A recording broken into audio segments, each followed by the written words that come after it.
Well, we're real excited about beating Western after coming off of a tough Ohio loss. It was a big game for us back at home, and obviously a rival, national television, chance to secure a bowl berth in our mind. And so it was a big game. And really pleased with how we adjusted before and after the game to be able to come back and win. Definitely led by our defense. Did a really nice job, especially taking the ball away twice there in the fourth quarter. I mean, that was the football game. Offensively, when we figured out how they were playing us, we were able to run the football as well as we had all year. And really pleased with how that went. And then for Chad, I mean, our third down performance has been really good all year, and we were really bad. And our red zone offense has been really good all year, and we were really bad. But that gave Chad an opportunity to kick field goals, and being 5 for 5 is just a phenomenal effort by him. Did a pretty good job on kickoff as well, pinning them deep. So, just the complimentary football, it kind of maybe went a little bit differently than we had anticipated going into the game, but found a way to adjust and get it done at the end. And it was a really happy locker room. And, you just, again, you pray for a special night, for your seniors, and it ended up being just that. We welcome back an old friend, Tom Helmer. Fire away. Good to be here. Coach, good to see you. Juwan Hamilton, I'm amazed by the fact of how well he runs, but he played in the spring as well. Then he comes over and he's playing a fall season. Have you seen any kind of wear and tear on him, or are you surprised by how well he's able to play, playing this much football in a calendar year? Yeah, that hasn't been an issue. During the middle of the season, he was banged up some, but that had nothing to do with the spring. So it's a good question, but yeah, I have not seen. It'd be a good question for him, but I don't think that's been a factor at all. Can you talk a little bit about what Tanner Canoe has meant to your offensive passing game since he's come back into the lineup? Well, we lost him on the second practice in August, and obviously knew that he was, one of our top receivers, and it was a long wait, getting him back to Toledo. It was all the way to Toledo. We had anticipated it being before that. And Tanner, the story about Tanner is when you're going to be out for that long, it's very difficult to stay locked in, to mentally go through practice, to know what's going on, adjustments. It's just easy to sort of drift and forget and be forgotten. And, Tanner had a script in his hand all the time, was asking questions, was coaching, never missed, a meeting or a practice, of course, but just, sometimes you get guys that are exactly what you want, and basically over the top mentally as they're trying to get back physically. And so he just didn't miss a beat. He was gone that long and didn't miss a beat. So I don't know how many catches he had last game, but, he's, he's a great weapon and a great human being. Yeah, he had 4 for 55, but it's just amazing. Your passing game with Canoe and what McDoon has done this season, and Dylan Drummond, and just the options to spread the ball around. As you're calling offensive plays, do you feel a need to get the ball to a certain guy, or is it just we call the play, you go through the progressions, and whoever gets the ball gets the ball? There's only one football. I know everybody wants it. Yeah, there's a little bit of both. I mean, as you saw even this last game, we ended up flexing our tight ends out as number ones and putting our outside receivers in as number twos. And the expectation is that everybody knows the responsibilities of every position on the field in terms of the passing game so that we're able to do that.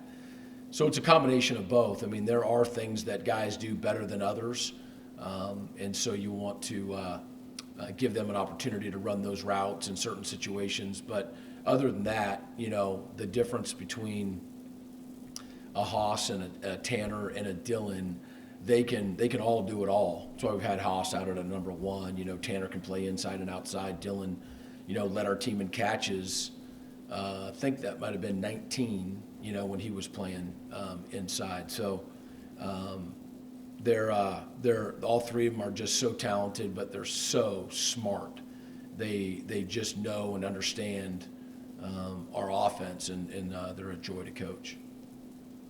Last question for me, defensively, as you get ready for Central Michigan, they got some guys that can really put on some explosive plays. Pimpleton's one of the first guys that comes to mind.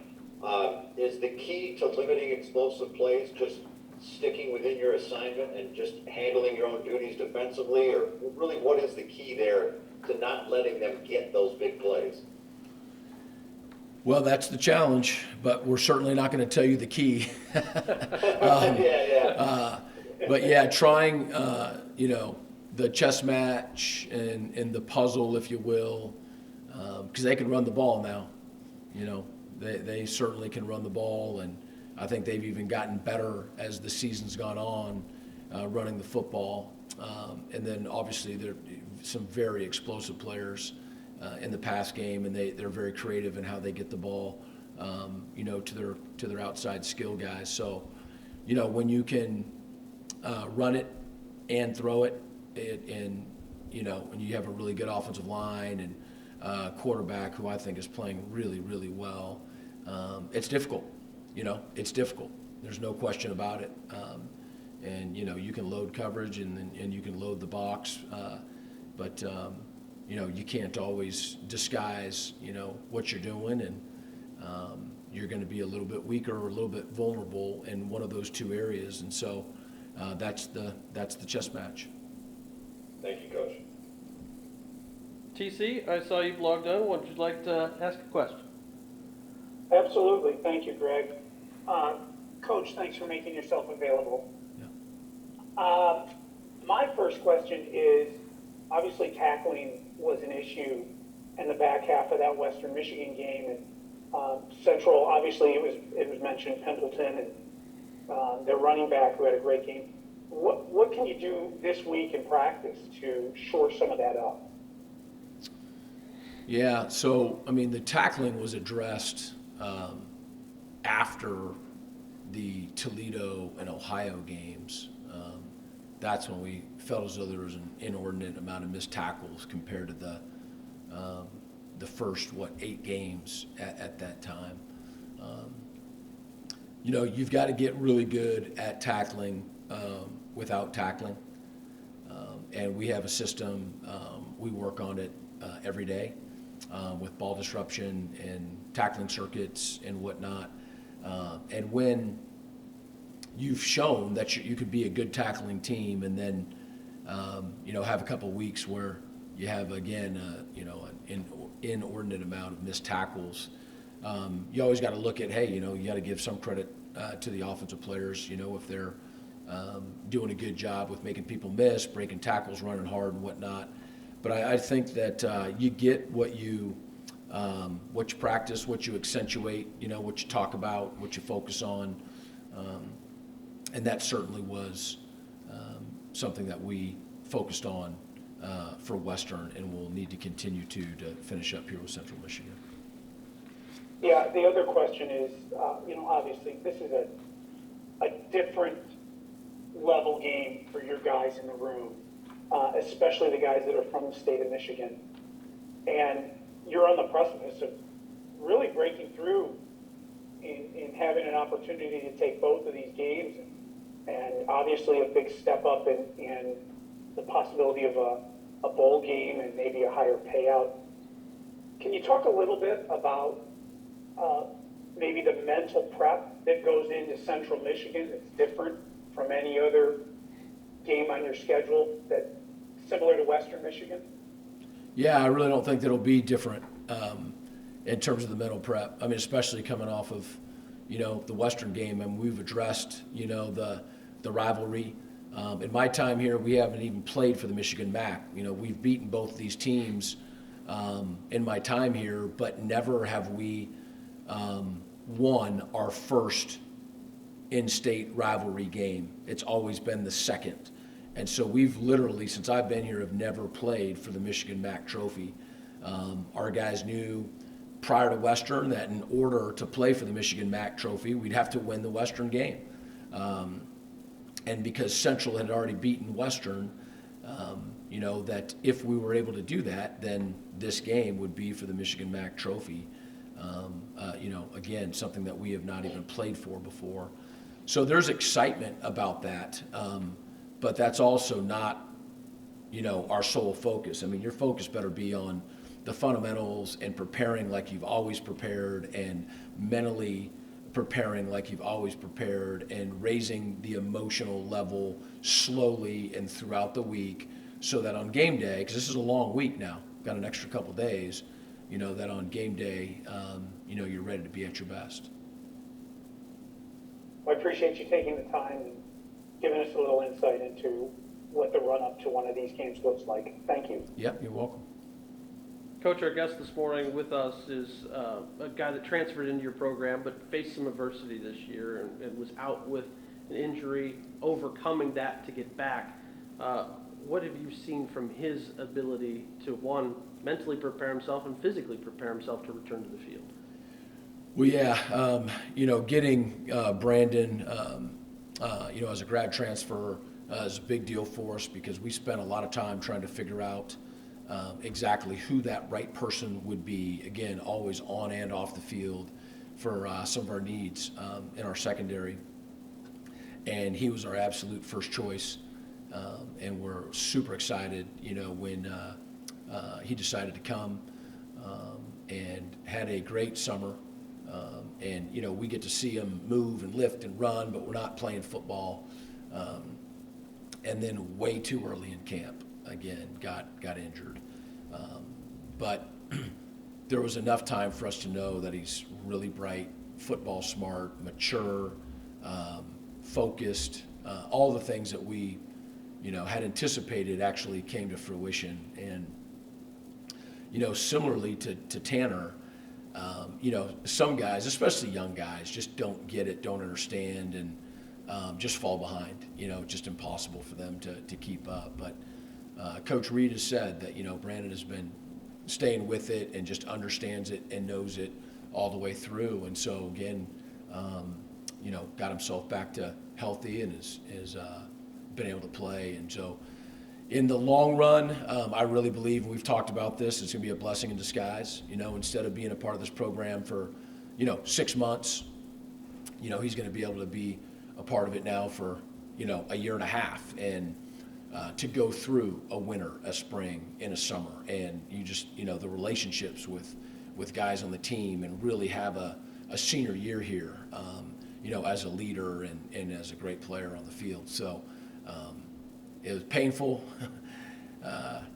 that part of the journey, and trying to decide what to do and how to do it. But in the end, I really believe that everybody involved is going to be thankful that it ended up that way.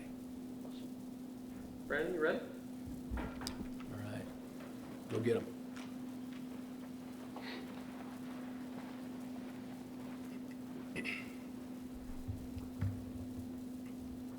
Well, welcome to the EMU family. You get to stand in front of us and answer some questions before we turn over to the guys, but it was a long process. How did it feel to be back out there contributing after having to watch it from the sidelines the first 10 plus weeks? Man, it was very exciting. I mean, I just can't wait to get back on the field. I think the biggest part is the guys that kept me involved. My roommate being Alvinowski LaFleur. He's currently playing my position right now, but just being an all-MAC first-team player, I just try to absorb everything I can, coming to this program, just fitting in. And I think just getting back on the field and contributing to this program is just something that I've been wanting to do since day one. So it's just a blessing, really, just to be back. I'm excited. Those first action snaps were just amazing. I just couldn't describe the feeling. I felt like a little kid on Christmas just being out there. So it was very something I'm excited about, and I just can't wait. 2 more games, 3 more games, whatever we get. it's whatever I can to do this year, show this program what I can do. It's just everything I just imagined it being coming out here. Tom, do you have any questions?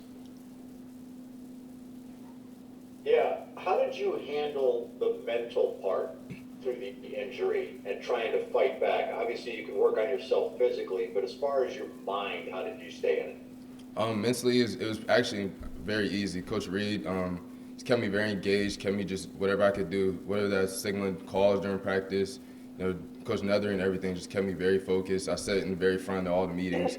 I've been able to learn the defense very fast, pick up on everything. So I think just staying involved mentally, it was a challenge, but I think for the most part, it was something that it wasn't really hard to do. Just considering how much I wanted to play this year, regardless of my injury, I knew I was going to get an opportunity. I just wanted to be ready when my opportunity came.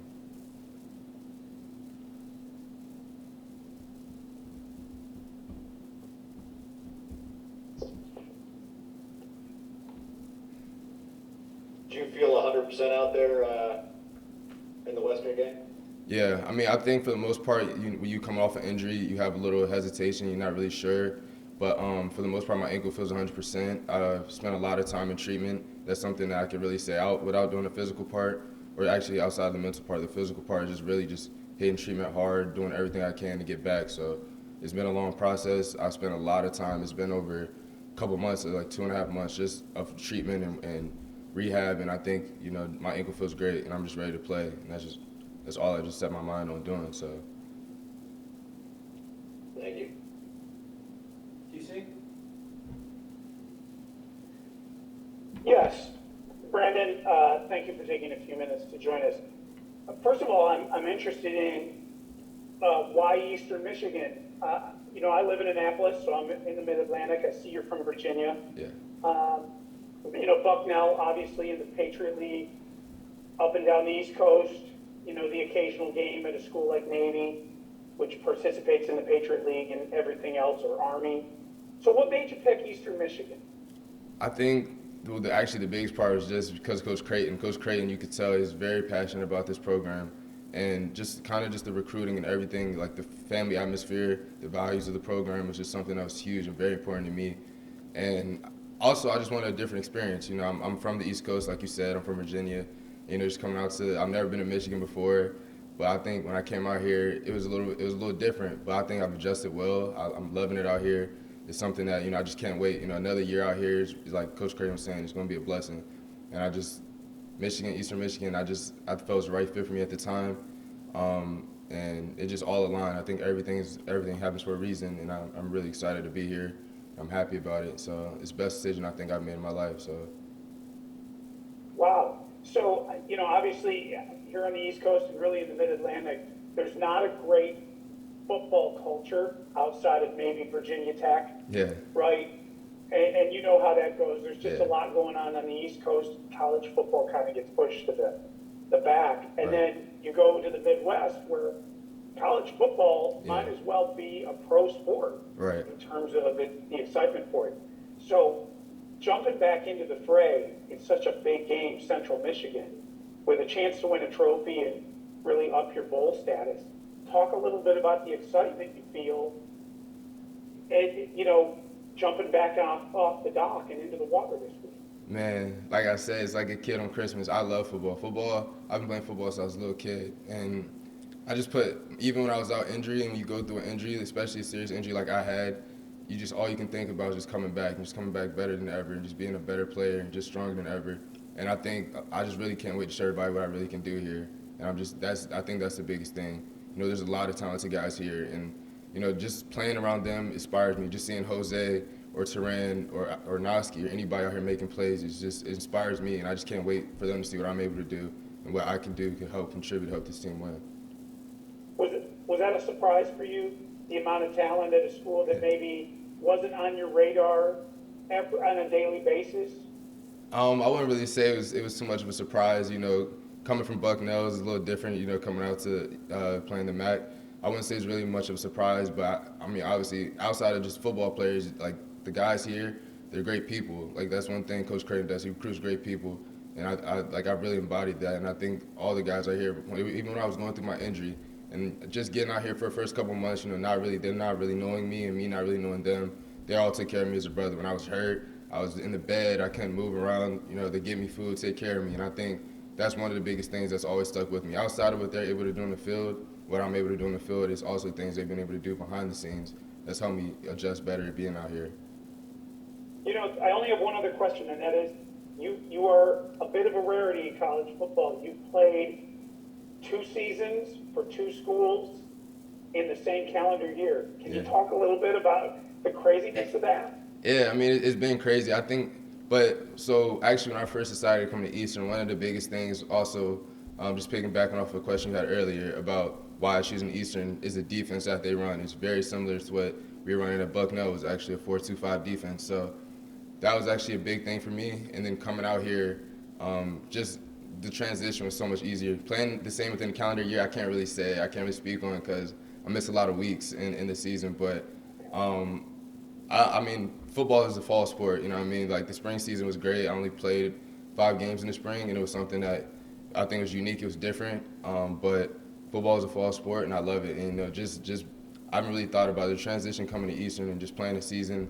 Having that time off really didn't affect me as much as I thought it would, and I think it's just exciting. I mean, the biggest thing for me is just I want to just get ready to play, and I'm ready to play, and I just want to help this team win a Michigan MAC, and whatever we can do for a bowl game. Good luck this Saturday. Thank you. Brandon, last one too I want to ask is, we talk obviously a lot about Coach Creighton. We talk to him every week. We talk plenty about Coach Nethery too. But somebody I think that doesn't get talked about enough is Coach Reed. What has Coach Reed been for you in your process here? Coach Reed's been instrumental in everything I've done here. From day one when I got here, just pulling me aside and just having individual meetings, helping me learn the defense as fast as possible. And I think the biggest thing is expectation. He set on me when I first came in here, and he just held me to a certain standard, and I'm very thankful for that because I know he expects of me. He recruited me heavily. He saw what I was able to do, and I think just holding me to that standard has ultimately made me a better player. And I just can't wait to see not only what I'm going to do this year, but just a whole offseason with Coach Reed and all the knowledge he has. I think the biggest thing for me is just taking whatever I can. Being a guy that has some NFL experience in the NFL, everything, a little thing I can take from him and the coaching staff here is really amazing. And Coach Reed's a great coach. I appreciate everything he's ever done for me. And I just can't wait to show him what I can do and just everything he's done to help me. It's all going to show in due time. So.